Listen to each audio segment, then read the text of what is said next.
तामिळनाडूमध्ये सर्वात मोठा पक्ष म्हणून उदयास आलेल्या टीव्हीके पक्षाला सरकार स्थापनेसाठी निमंत्रण देऊन विजय यांना मुख्यमंत्रीपदाची शपथ देण्याची संधी राज्यपालांनी द्यावी अशी भूमिका वंचित बहुजन आघाडीचे राष्ट्रीय अध्यक्ष ॲडव्होकेट प्रकाश आंबेडकर यांनी मांडली आहे। या संदर्भात त्यांनी सोशल मीडियावर ट्विट करून आपली भूमिका स्पष्ट केली।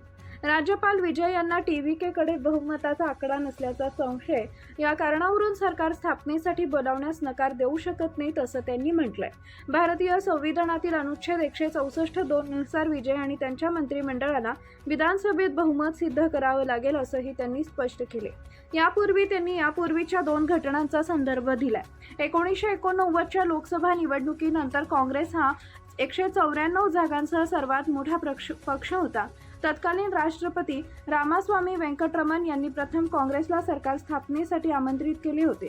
मात्र राजीव गांधी यांनी सरकार स्थापन करण्यास नकार दिल्यानंतर नॅशनल फ्रंटचे नेते व्ही.पी. सिंह यांना सरकार स्थापनेसाठी निमंत्रित करण्यात आले आणि 2 डिसेंबर 1989 रोजी त्यांनी पंतप्रधान पदाची शपथ घेतली।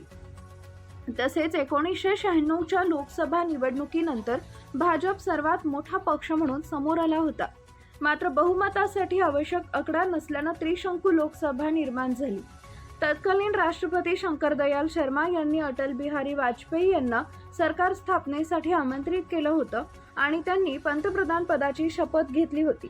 मात्र लोकसभेत बहुमत सिद्ध करण्यात अपयश आल्यानं 28 मे 1996 रोजी अविश्वास प्रस्तावादरम्यान 13 दिवसातच त्यांना राजीनामा द्यावा लागला होता।